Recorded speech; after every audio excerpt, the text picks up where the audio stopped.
Hey everybody, it's me, New York vocalist Benita Charles, for another episode of Singing Tips.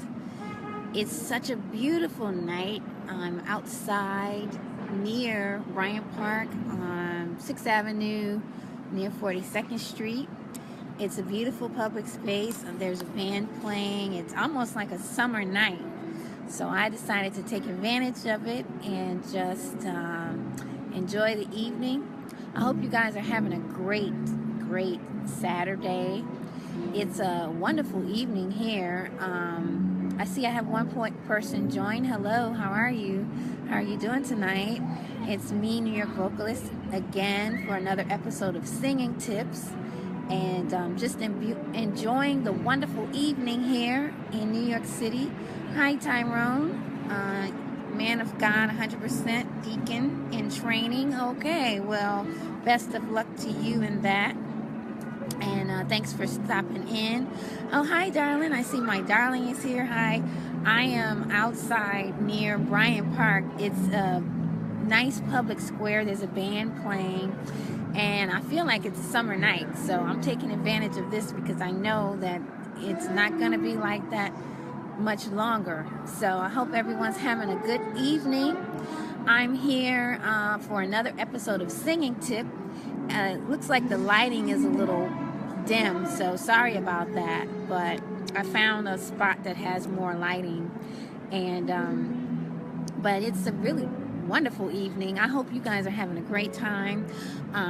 Wanted to come on for another episode of Singing Tips, and this is episode 25. Wow, it's been 25 tips coming at you for beginner singers. Oh, hi Harold, how are you? Thank you so much for coming in. I appreciate all the positivity you give me.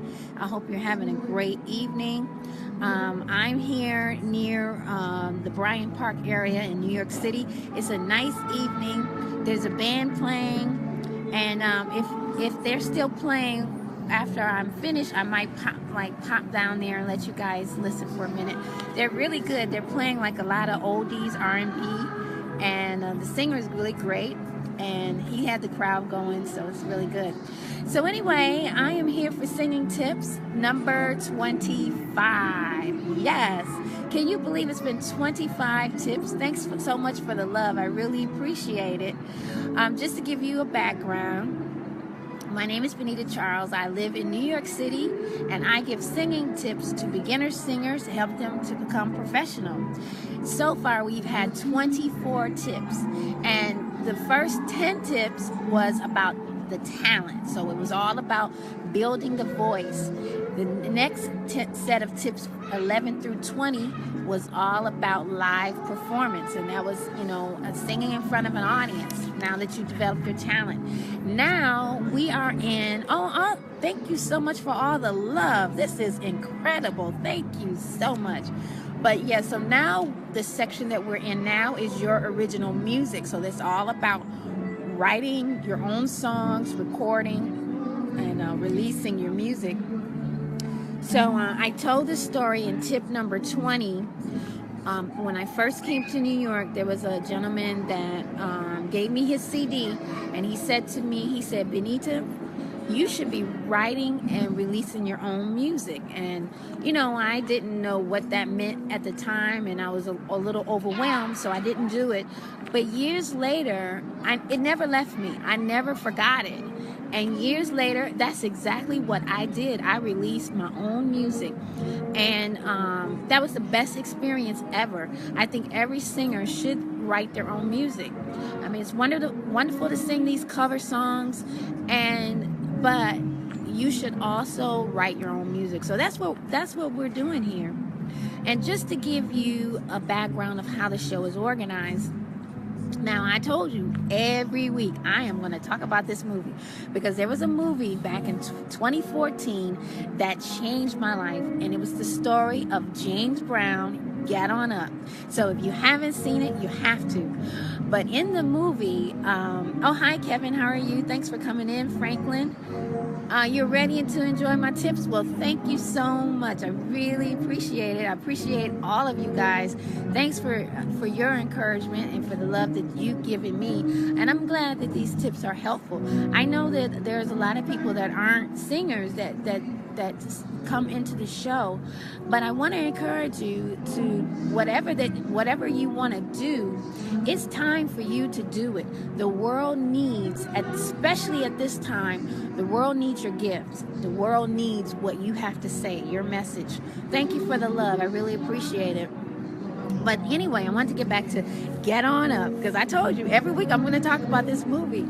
But it starred Chadwick Boseman, Dan Aykroyd, Viola Davis, Octavia Spencer, Jill Scott, and it was the story of James Brown. But there's a section in the movie where James is talking to his manager because he wants to take some managerial risk. He wants to, be a businessman, and his manager says, no. This is show business. You worry about the show, and I'll take care of the business. And James said, no, I'm going to do both. And that's exactly what he did. He said there's a show part and there's a business part. And I thought, wow, I never thought of it that way. For so long, I've always focused on the show. I've always focused on the stage, performing, my voice, taking lessons, performing in all kinds of plays and talent shows and musicals, singing with bands, but I never thought about the business side of it. So that's what we're going to do here. The show part and the business part, they're equally important.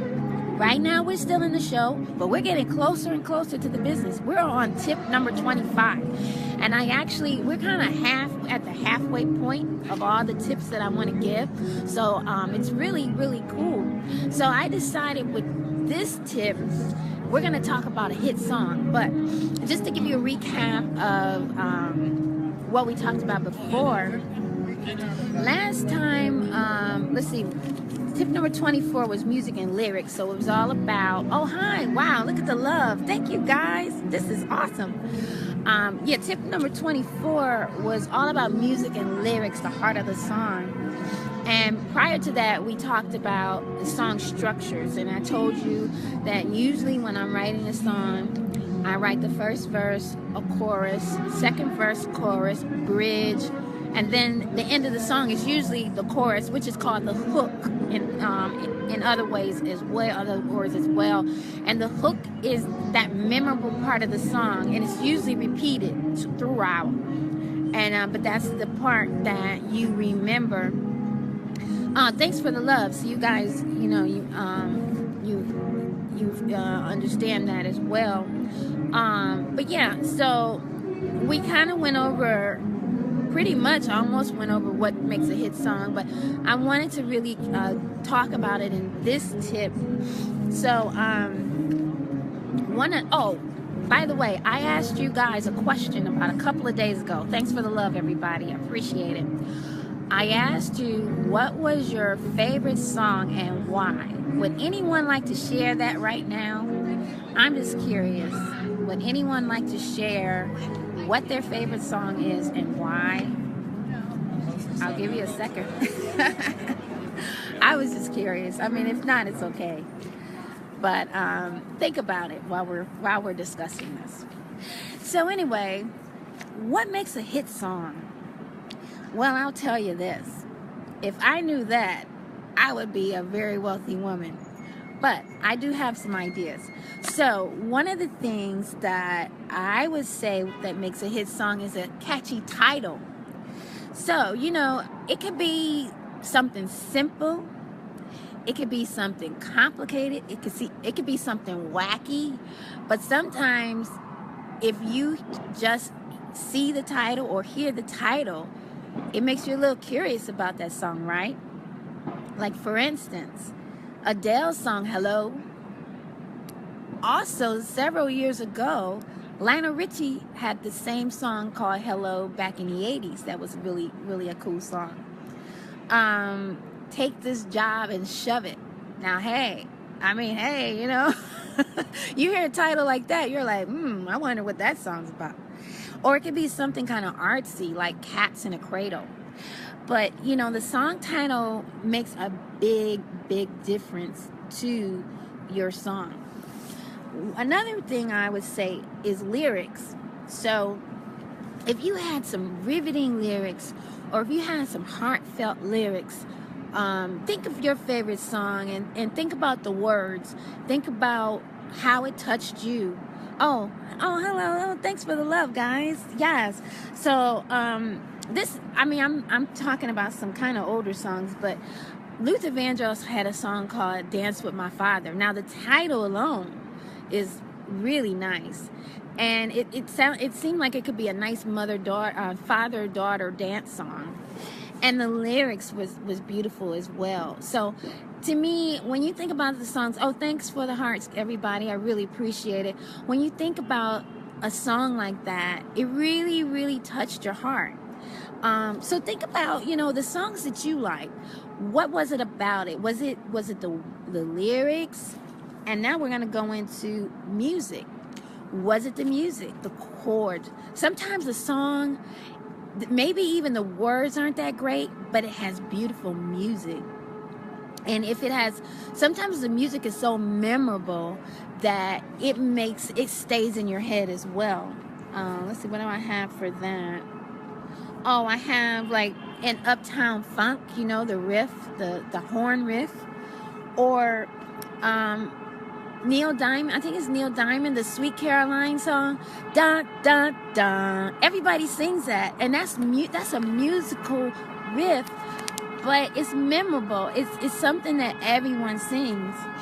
And I have also song arrangement. So, you know, it depends on how it's sung. I think our band is gone. I wanted to share that with you guys. But yeah, so an arrangement. There's a lot going on a little further down. There's protests and everything.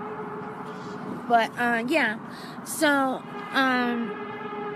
I was saying that Luther Vandross, God rest his soul, was a master at song arrangements.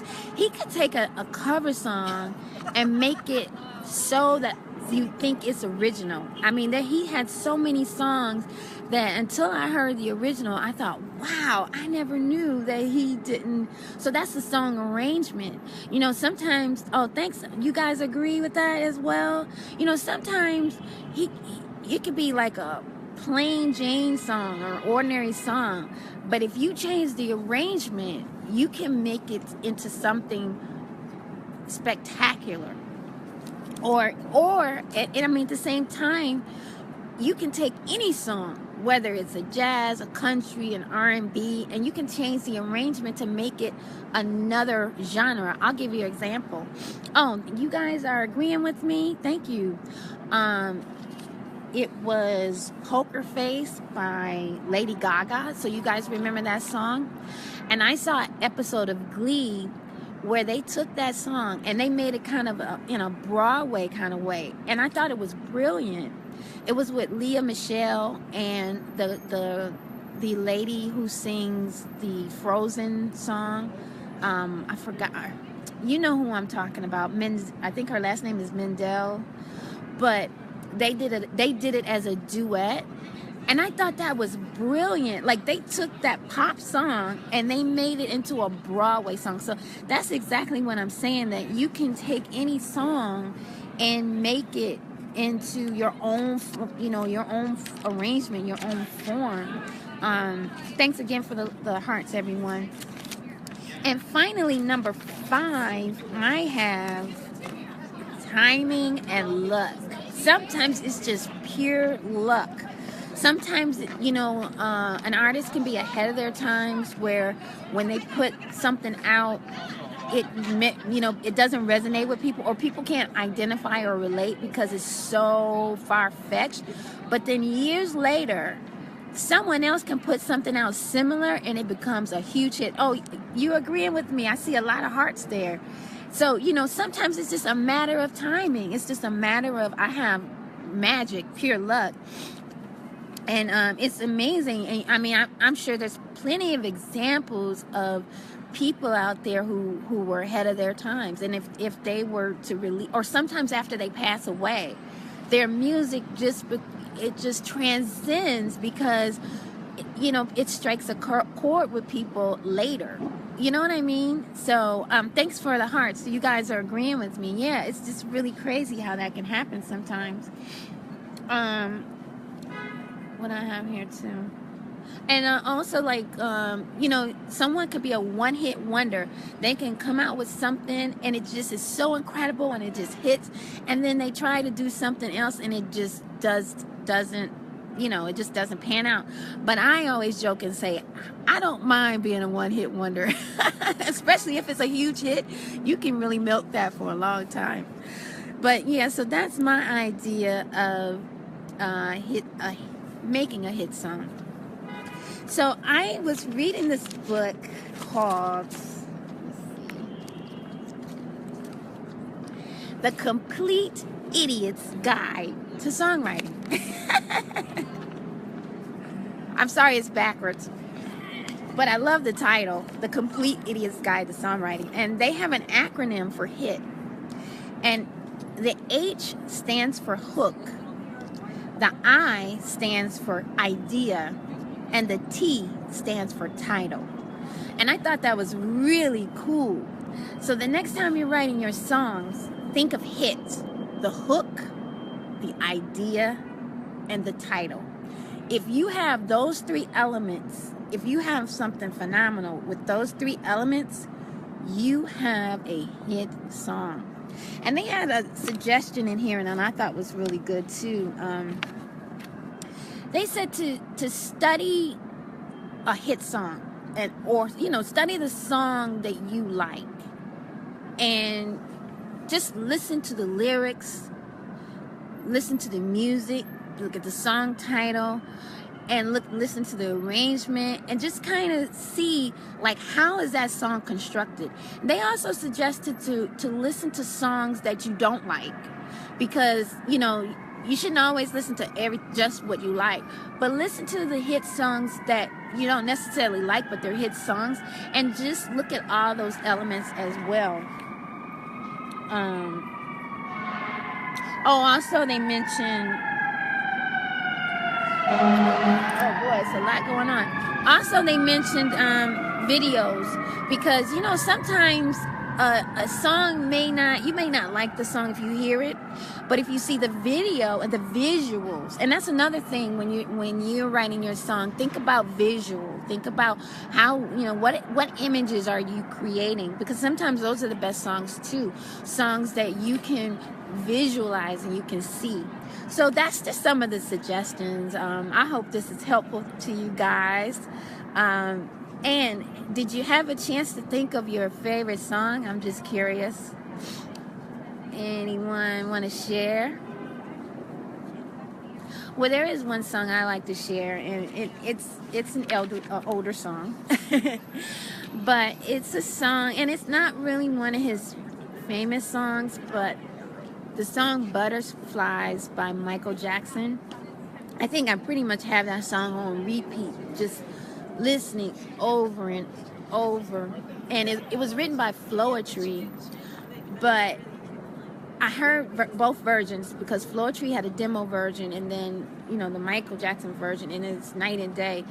But the music, Michael's vocals, the background, the arrangement, it's just beautiful. It's just a beautiful song about, you know, how it's like a new love, like having butterflies, you know, someone, you're around them and it gives you butterflies. But it's a beautiful, beautiful song, and it has all those elements, you know, I mean, the title, butterflies, but the arrangement, his vocals, with the music, it is so beautiful. So, you know, there is nothing like the power of music. A wonderful song can touch you in so many ways. So I encourage you to write your songs. Write your songs from your heart, and people will feel them. And who knows, you just might have the next hit. I'm still working on the song that I mentioned to you guys last week. I just have to finish the bridge, but it's almost done. So I can't wait to share that with you. I hope that you are having a wonderful Saturday, a wonderful weekend. Thank you so much for all the love you've given me. If you're interested in any of the other tips, you can catch my song blog on Instagram at BCM Sings, and it has all of the tips from all of the different sections, and so you can go back and see all the videos. And I also have written blogs just so with the outline of the tips. So let me know if this is helpful. Let me know if there's anything you'd like for me to touch on if I haven't. But that's going to do it for me. I really hope that you found this helpful while you're writing your hit song. So I would be interested in hearing your hit song and share, and I hope you can share it with everyone. But thank you guys for joining me. It's been a pleasure, and I hope you have a wonderful evening. Thank you.